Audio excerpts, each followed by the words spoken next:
नमस्कार। आज हम एक बेहद रहस्यमय विषय पर बात करेंगे। सम्राट अशोक के 9 अज्ञात पुरुष।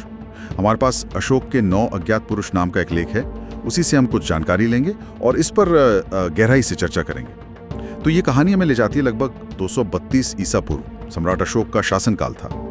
कलिंग युद्ध हुआ, बहुत भयानक, लाखों जानें गईं। कहते हैं कि ये देखकर अशोक का हृदय परिवर्तन हो गया।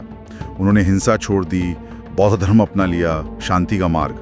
लेकिन इसके बाद क्या हुआ, यही से ये कहानी थोड़ी और दिलचस्प हो जाती है। अशोक को एहसास हुआ कि ज्ञान में बहुत शक्ति है, खासकर वो ज्ञान जो खतरनाक हो सकता है, जैसे युद्ध के तरीके या मनोविज्ञान या शायद सूक्ष्म जीव विज्ञान। तो इसी चिंता में ऐसा कहा जाता है उन्होंने 9 बुद्धिमान लोगों का एक गुप्त समाज बनाया। इस पर थोड़ी बात करते हैं। हाँ बिल्कुल। इस समाज का जो मकसद बताया जाता था वो था मानवता की रक्षा करना। मतलब उस शक्तिशाली ज्ञान को गुप्त रखना जिसका गलत इस्तेमाल हो सकता था विनाश के लिए।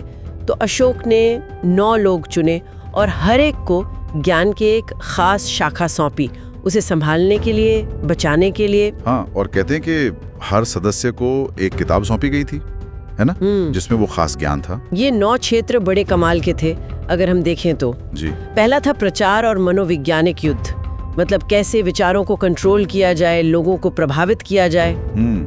ये तो आज भी बहुत प्रासंगिक लगता है। बिल्कुल। फिर दूसरा था शरीर विज्ञान, मानव शरीर के रहस्य, शायद तुरंत मारना या ठीक करना भी।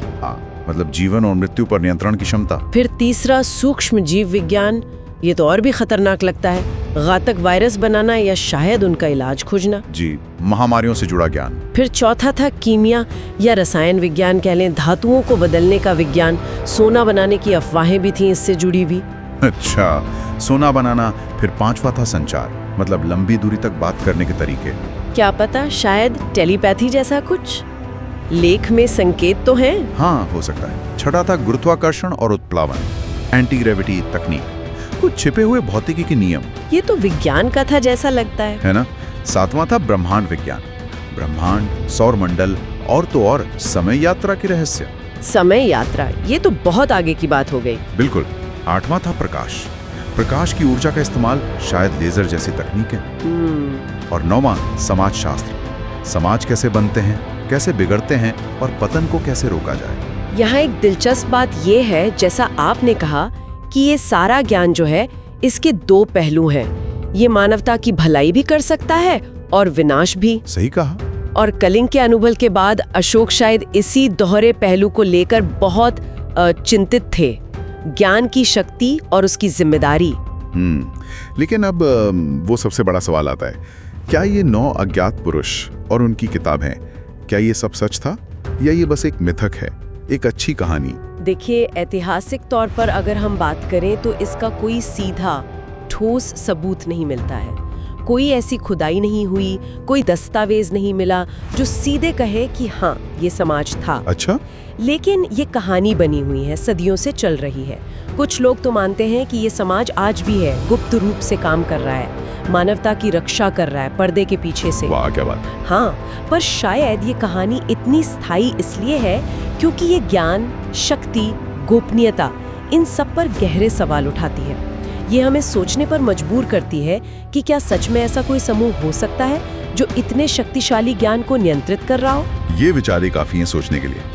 क्या इतिहास में ऐसे गुप्त समूह रहे होंगे, या ये कहानी बस हमें ये याद दिलाती है कि ज्ञान कितना शक्तिशाली है और उसे संभालना कितना मुश्किल काम है। सही कहा आपने। ये सिर्फ एक पुरानी रहस्यमयी कथा नहीं है, ये ज्ञान, शक्ति और जिम्मेदारी के जो जटिल रिश्ते हैं ना, उन पर एक तरह की टिप्पणी है। ये हमें सोचने पर मजबूर करती है कि क्या बहुत शक्तिशाली ज्ञान को गुप्त रखना सही है या उसका खुलापन ज्यादा खतरनाक है। तो संक्षेप में कहें तो अशोक के 9 अज्ञात पुरुषों की ये कथा एक सम्राट के उस कोशिश की कहानी है, अगर ये सच है, जो मानवता को उसी के ज्ञान के खतरों से बचाना चाहता था। एक बहुत ऊंचा आदर्श था ये, पर क्या सच था, ये सवाल बना रहता है। बिल्कुल। और ये हमें एक आखिरी सवाल के साथ छोड़ जाती है कि अगर इतना शक्तिशाली और विनाशकारी ज्ञान, चाहे वो पुराना हो या आज की तकनीक से आया हो, अगर वो सच में मौजूद है तो आज की दुनिया में उसे कैसे संभालना चाहिए। क्या उसे पारदर्शी रखना चाहिए या गुप्त रखना चाहिए, या कोई वैश्विक नियंत्रण होना चाहिए?